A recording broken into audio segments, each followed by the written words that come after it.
Hello दोस्तों, नए video में आप सभी का फिर से स्वागत है।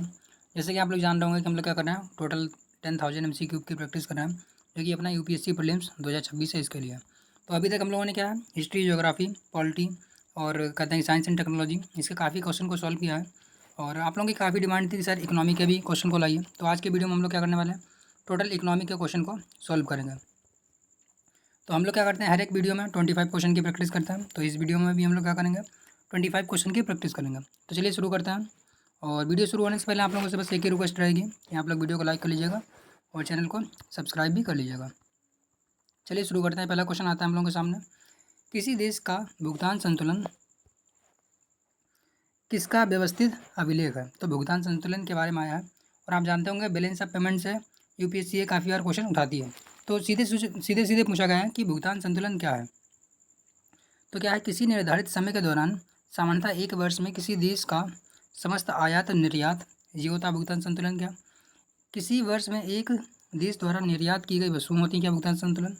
एक देश की सरकार और दूसरे देश की सरकार के बीच आर्थिक लेन देन होता है क्या। एक देश से दूसरे देश की पूंजी का संचयन। तो आप समझ चुके होंगे चारों विकल्प पढ़ने के बाद में, क्योंकि हम लोग क्या करते हैं, विकल्प को आंसर तभी देते हैं जब चारों विकल्प पढ़ लेते हैं, और जैसा ही आपको एग्जाम में भी करना है। तो फाइनली क्या हुआ, यानी कि जो भुगतान संतुलन का मतलब डेफिनेशन क्या होगी, यानी कि बैलेंस ऑफ पेमेंट की डेफिनेशन होगी किसी एक मतलब कि किसी निर्धारित समय में, सामान्यतः एक वर्ष, यहाँ पे दो चीज़ों पे आपको फोकस करना है। एक निर्धारित समय में एक वर्ष में किसी देश के समस्त आयात और निर्यात को क्या कहते हैं, भुगतान संतुलन कहते हैं। तो इसका राइट आंसर क्या हो जाएगा हमारा, ये हो जाएगा। इसे हम बैलेंस ऑफ पेमेंट कहते हैं। इसमें क्या होते हैं, दो खाते मुख्य रूप से होते हैं। एक होता है हमारा चालू खाता, दूसरा पूंजी खाता, यानी कि करंट अकाउंट, दूसरा कैपिटल अकाउंट। तो उसके बारे में ज़्यादा डिटेल में नहीं जाएंगे, वो बाद में देखेंगे। चलिए अगला क्वेश्चन आता है हमारे सामने, और सारे के सारे जो क्वेश्चन क्या है PYQ के हैं, और सारे के सारे क्वेश्चन के आंसर जो होंगे यूपीएससी की ऑफिशियल आंसर की से हम लोग मैच करते हुए चलना है। अगला हमारा है इकोनॉमी का बहुत ही इंपॉर्टेंट टर्म है, क्या है, बैंक दर, यानी कि बैंक रेट के बारे में आपको बताना है। बैंक रेट में वृद्धि सामान्यतः इस बात का संकेत करती है, क्या संकेत करती है, अगर बैंक रेट बढ़ता है तो क्या होता है। अगर आपने मॉनेटरी पॉलिसी पढ़ा होगा तो उसमें क्या होता है, हमारे सी मतलब कि कहते हैं रेपो रेट होता है, रिवर्स रेपो रेट होता है, बैंक रेट होता है, और इसी में क्या है LAF मतलब कि लिक्विडिटी एडजस्टमेंट फैसिलिटी होता है, और मतलब कि काफ़ी होते हैं उसमें। तो आपको इसी में से एक बताना है कि बैंक रेट क्या है। अगर बैंक रेट में वृद्धि होती है तो क्या होगा, ब्याज की बाजार दरों के गिरने की संभावना, यानी कि क्या बाजार में ब्याज दरें गिर जाएंगी अगर बैंक दर में वृद्धि होती है। तो केंद्रीय बैंक अब वाणिज्यिक बैंकों को कर्ज नहीं दे रही है।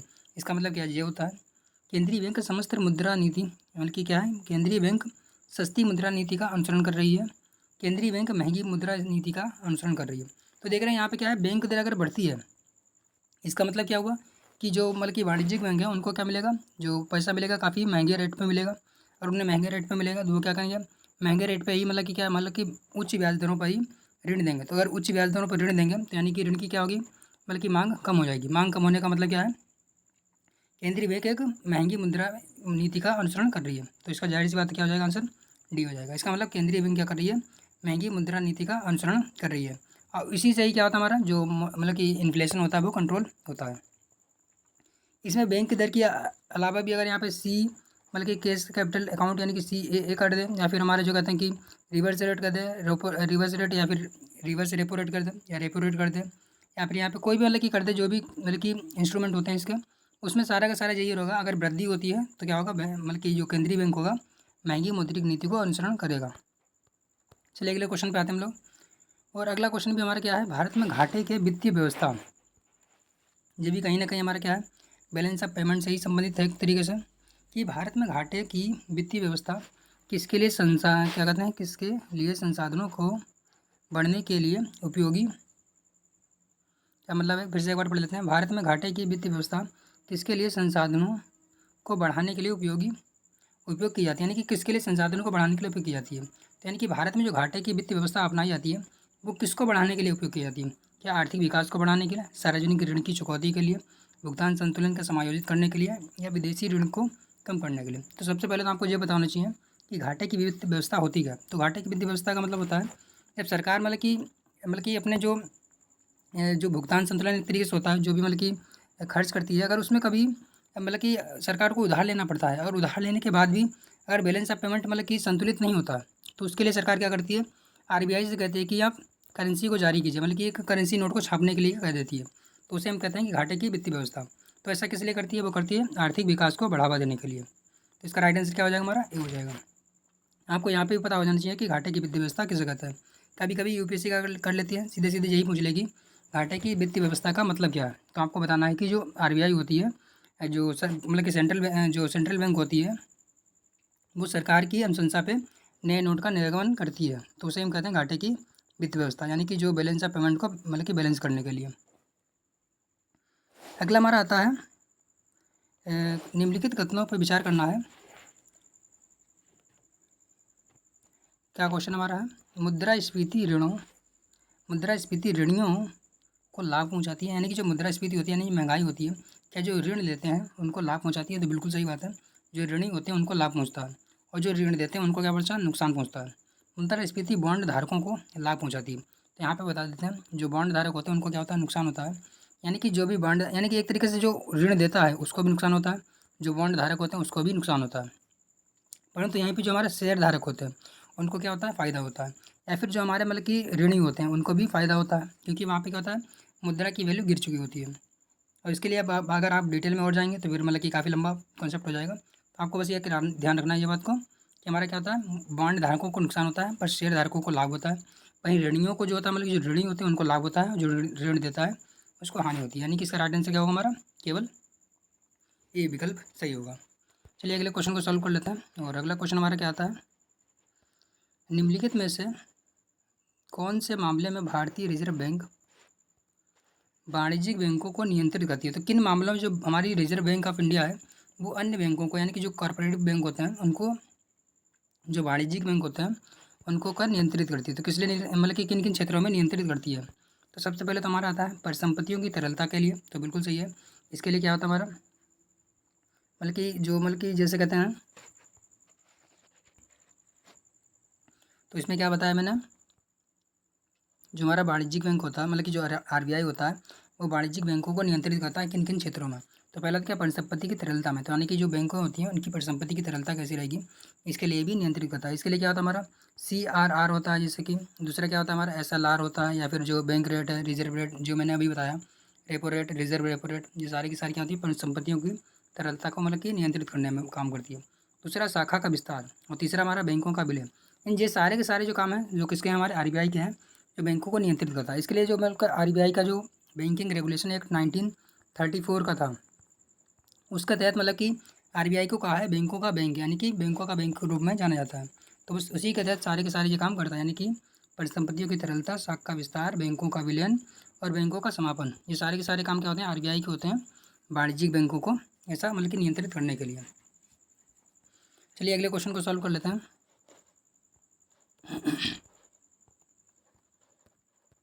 और अगला क्वेश्चन हमारा आता है निम्नलिखित में से कौन सा पूंजी लेखा की रचना करते हैं? तो पूंजीगत लेखा की रचना करते हैं। तो पूंजीगत लेखा का मतलब एक तरीके से हमारा जो कैपिटल अकाउंट था उसके बारे में पूछा गया है। तो कैपिटल अकाउंट में कौन कौन आता है हमारा? विदेशी ऋण आते हैं, यानी कि जो हमारे एक तरीके से जो मतलब कि फाइनेंशियल इंस्ट्रूमेंट होते हैं वो सारे के सारे आते हैं। तो जैसे कि हमारा विदेशी ऋण हो गया, प्रत्यक्ष विदेशी निवेश हो गया, पोर्टफोलियो निवेश हो गया, यानी कि FPI, FDI या फिर विदेशी ऋण, ये सारे हमारे क्या आते हैं? जो पूंजी खाता होता है, यानी कि कैपिटल अकाउंट होता है उसके भाग होते हैं। वहीं हमारा निजी प्रेषण क्या होता है? वो हमारा करंट अकाउंट का होता है। तो इस प्रकार से हमारा यानी कि 3 नहीं हो सकता, तो 3 नहीं होगा, इसका मतलब इसमें भी नहीं है, इसमें भी नहीं है, इसमें भी नहीं है। 1 2 3 हमारा किस में होगा? इसमें होगा, यानी कि इसका राइट आंसर क्या होगा हमारा? बी होगा। तो इस प्रकार से हमारा क्या होगा? यानी कि इसका राइट आंसर बी हो गया। और चलिए अगले अगले क्वेश्चन को सॉल्व कर लेते हैं हम लोग। और अगला क्वेश्चन हमारा कौन सा आता है? निम्नलिखित तरल संपत्तियों पर विचार करना है और उनकी तरलता के अनुसार घटते हुए क्रम में बताइए। तो वैसे तो ये क्वेश्चन बहुत ईजी है, पर अगर आपने थोड़ा सा मतलब कि कॉन्सेप्ट आता है तो, वरना बाकी आप मतलब कि बाकी अगर आपको कॉन्सेप्ट नहीं आता है तो टफ हो सकता है। इसमें बताना है घटते हुए क्रम में, वो भी तरलता के अनुसार। तो तरलता का मतलब अगर आपको पता है तो आप आराम से कर लेंगे। तरलता का मतलब है कि किसी भी एक्सचेंज में मतलब कि सुगमता होना, जैसे कि एक चीज़ से आप दूसरी चीज़ का बहुत आसानी से खरीद सकते हो।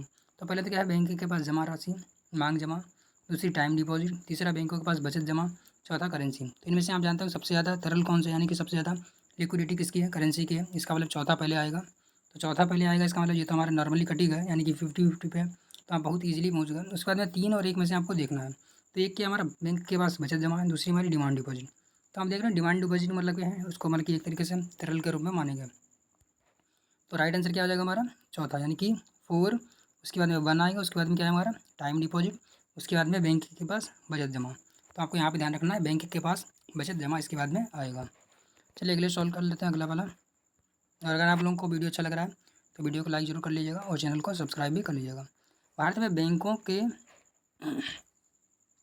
द्वारा प्राथमिक क्षेत्र के ऋण किससे तात्पर्य है? तो सीधी सी बात है, यानी कि जो प्राइमरी सेक्टर होता है उसे हम प्राथमिक क्षेत्र के ऋण कहेंगे। तो कौन कौन सा होगा हमारा?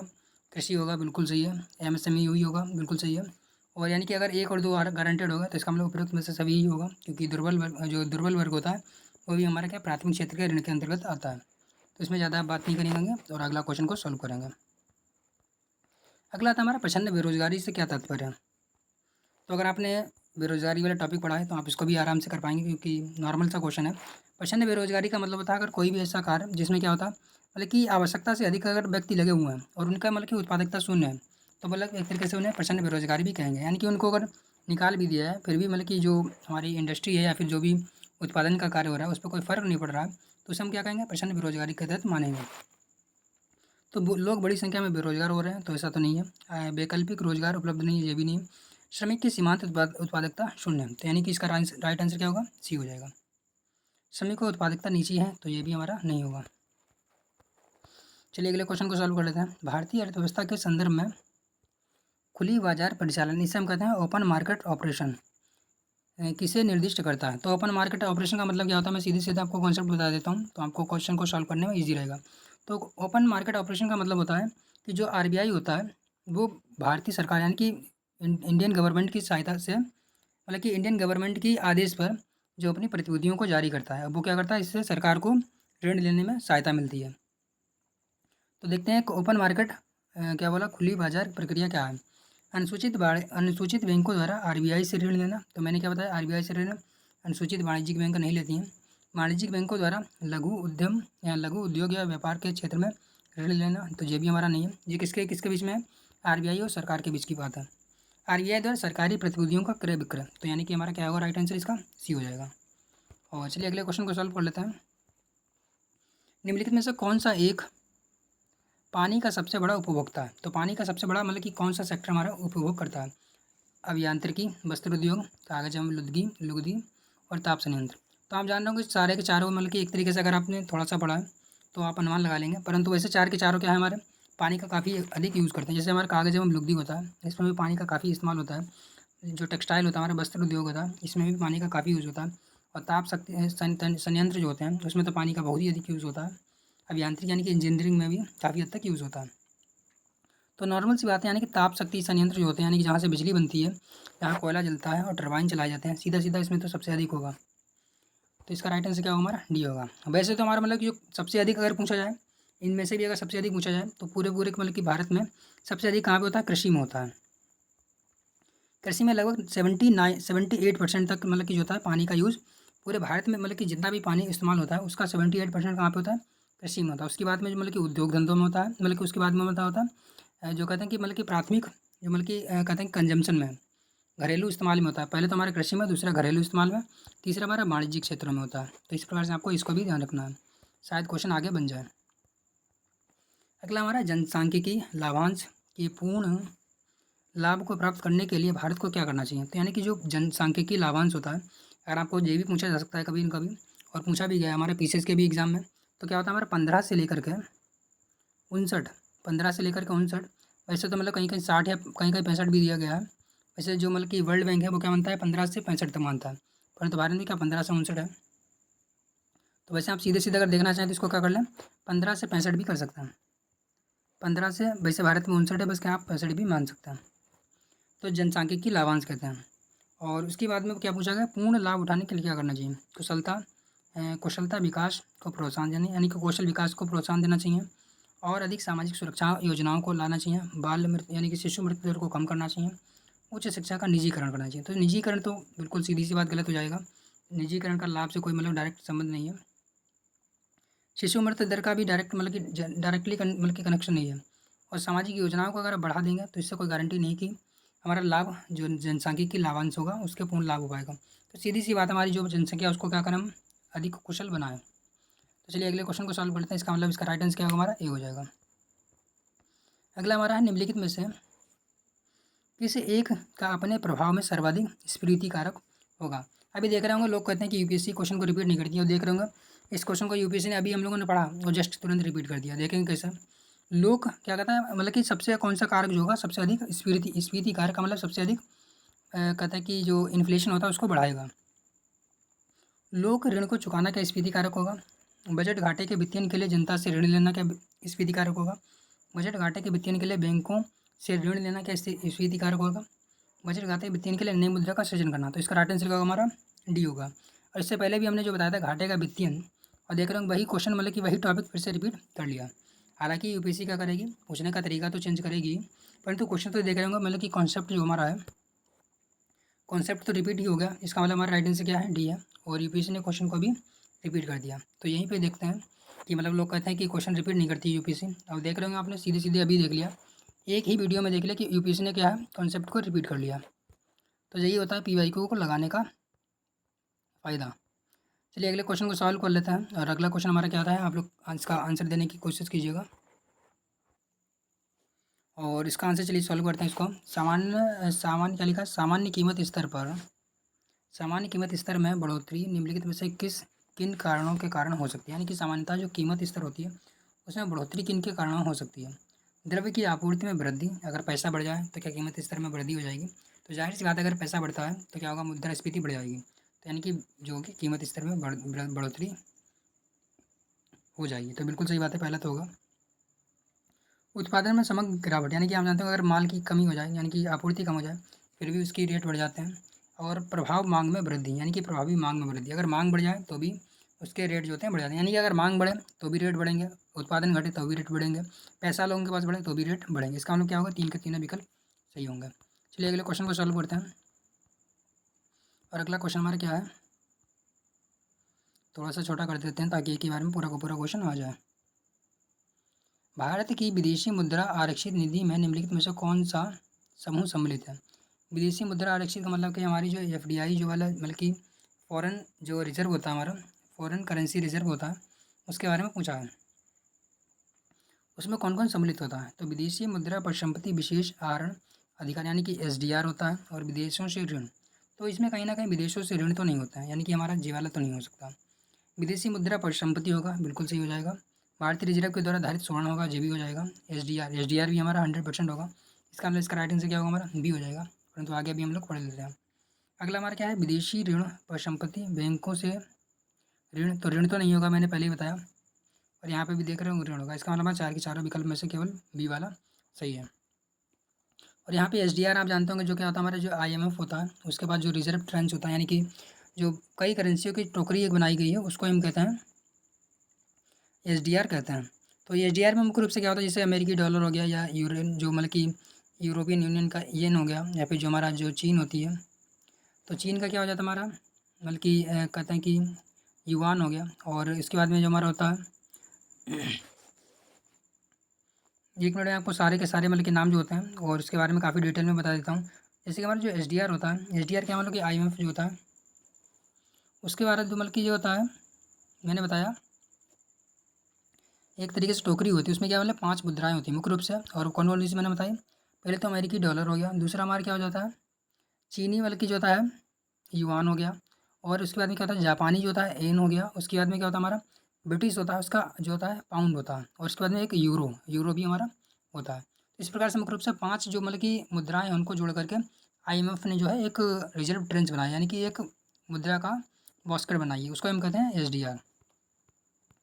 अगला हमारा क्या है, अगला क्वेश्चन हमारा आता है द्रव्य की आपूर्ति यानी कि सप्लाई ऑफ मनी जो होता है, यानी कि मनी की सप्लाई यथावत रहे परंतु यदि डिमांड ऑफ मनी और उसकी मांग बढ़ जाए तो क्या होगा। तो शायद जाहिर सी बात है अगर मांग बढ़ जाए और आपूर्ति वही बनी रहे तो जाहिर सी बात है वैल्यू बढ़ जाएगी, और क्या होगा इसका मतलब कीमत स्तर में गिरावट आएगी।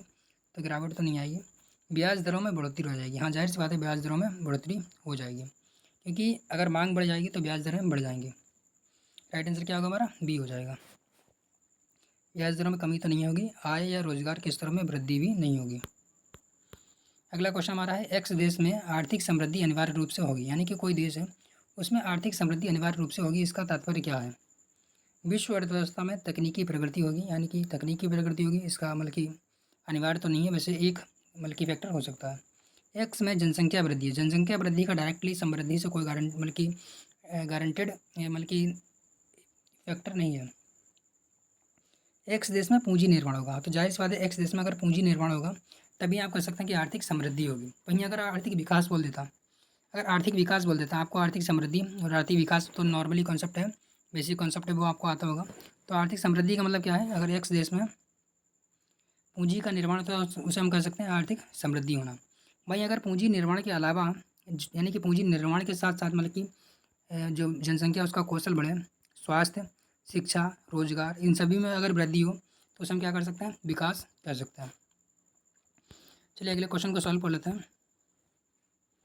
और अगला क्वेश्चन हमारा आता है ग्रामीण परिवारों में से कौन सा सीधे ऋण सुविधा प्रदान करता है, यानी कि ग्रामीण जो परिवार होते हैं, रूरल जो एरिया होता है वहाँ पे सीधे ऋण कौन देता है, क्या क्षेत्रीय ग्रामीण बैंक देती है? तो नाम से ही आप समझ गए होंगे, हमारा एक तो गारंटेड होगा, इसका मतलब ये नहीं हो सकता। कृषि और ग्रामीण विकास के लिए राष्ट्रीय बैंक, तो यहाँ पे अगर आपने थोड़ा सा कॉन्सेप्ट अगर नहीं पढ़ा तो आप यहाँ पे गलती कर सकते हैं। हमारा कृषि एवं ग्रामीण विकास के लिए राष्ट्रीय बैंक, इसको हम कहते हैं नाबार्ड भी कहते हैं, नाबार्ड भी कहते हैं। तो ये क्या होती है हमारी, ये जो होती है ग्रामीण परिवारों को सीधे ऋण नहीं देती है। हम आप क्वेश्चन में क्या देख रहे हैं, सीधे ऋण। ये क्या करती है, जो आरआरबीज होती हैं या फिर अन्य जो मतलब कि रूरल बैंकर्स होती हैं उनको ऋण देती है। उसके बाद में जो होता है जिनसे मतलब कि जो ग्रामीण परिवार होते हैं उनको ऋण मिलता है। तो इसका मतलब हमारा दूसरा नहीं हो सकता है, क्योंकि ये कॉन्सेप्ट थोड़ा सा मतलब कि अगर आपने पढ़ा है तभी आप इसको कर पाएंगे। तो हमारा दूसरा गलत हो जाता है, तो दूसरा गलत हो जाता है और सीधे सीधे हमें आंसर मिल गया। इसका मतलब आंसर क्या होगा इसका, 1 और 3। और भूमि विकास बैंक जाहिर सी बात है मतलब कि जो भूमि होती है उससे संबंधित ऋण देती हैं। चलिए अगले क्वेश्चन को सॉल्व कर लेते हैं। अगला हमारा है क्वेश्चन नंबर जो कौन सा हमारा चल रहा है, क्वेश्चन नंबर 19वां चल रहा है। और अगला क्या हमारा आता है, 12वीं पंचवर्षीय योजना का मुख्य उद्देश्य क्या था। इसके बाद में हमारे टोटल 6 क्वेश्चन बचेंगे, उसके बाद में हमारा वीडियो कंप्लीट हो जाएगा, यानी कि आज का टॉपिक कंप्लीट हो जाएगा। तो 12वीं पंचवर्षीय योजना का मुख्य उद्देश्य क्या था। वैसे तो पंचवर्षीय योजना अभी बंद हो चुकी हैं, परंतु फिर भी आपको क्या मतलब कि 12वीं है या 11वीं है या फिर 1 2 3 है, इसके बारे में छोटा सा मतलब कि अनुमान होना चाहिए।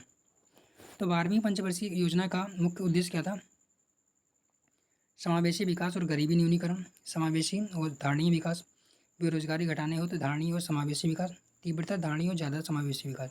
तो इसका था तीव्रता धारणीय और ज़्यादा समावेशी विकास। ये एक तरीके से फैक्चुअल है, तो इसको आप लोग डायरेक्ट याद ही कर लीजिए, डी होगा।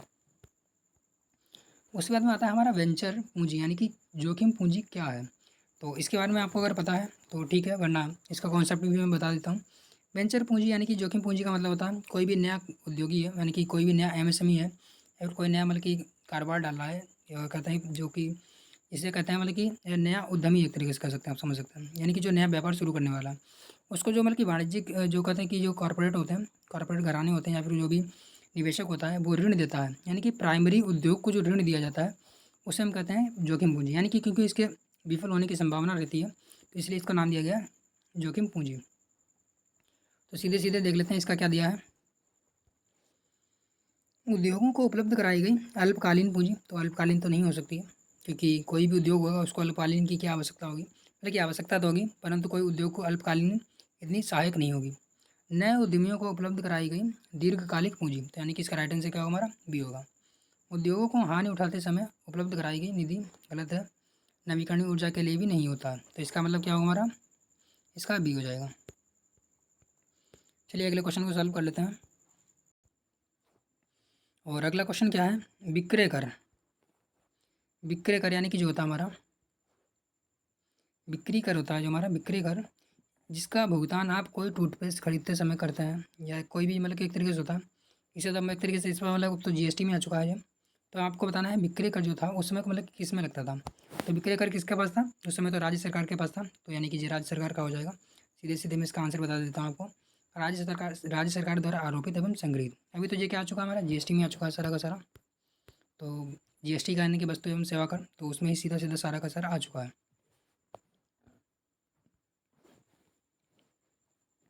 अगला क्वेश्चन हमारा आता है सीमांत स्थायी सुविधा दर, यानी कि marginal standing facility, margin standing facility तथा निवल मांग और सामयिक सामयिक देता है, क्या लिखा देता है पदावधि, यानी कि net time and demand liability, net time and demand liability, net time and demand liability.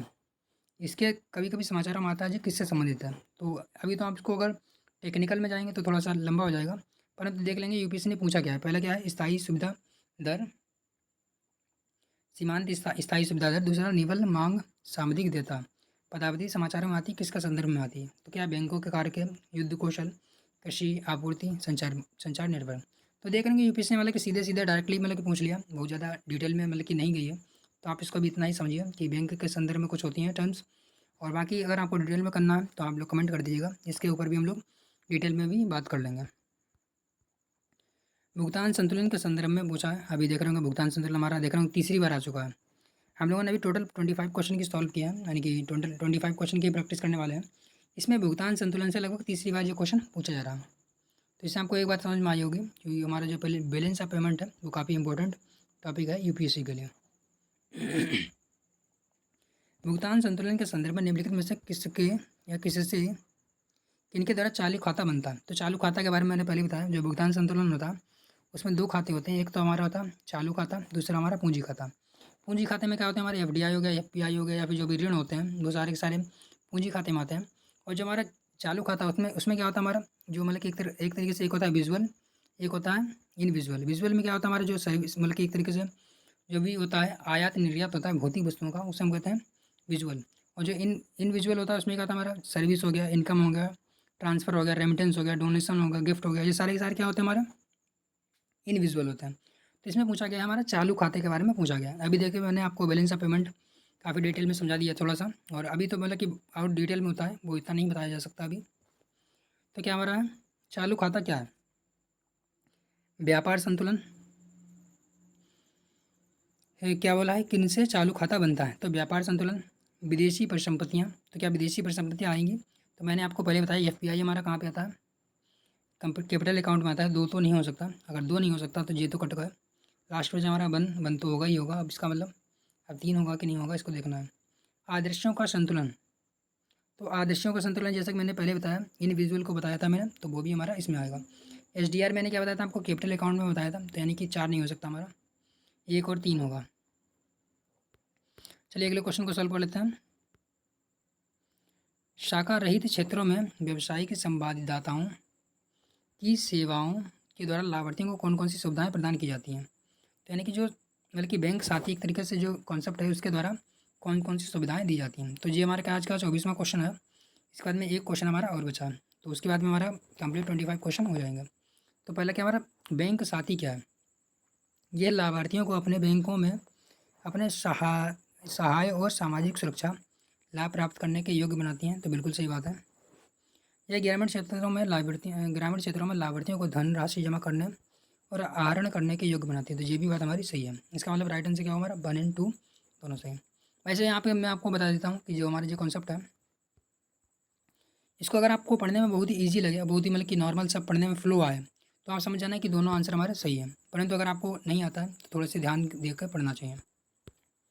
आज का हमारा लास्ट का क्वेश्चन रहेगा और इसके बारे में आपको बताना है। उसके बाद में आगे से कल आगे मतलब के क्वेश्चन होंगे वो आगे वीडियो में मिलेंगे। प्रधानमंत्री जन धन योजना का मुख्य उद्देश्य क्या था, क्यों आरंभ की गई थी। यह गरीबों को अपेक्षाकृत कम ब्याज दर पर आवास ऋण तक नहीं देता था।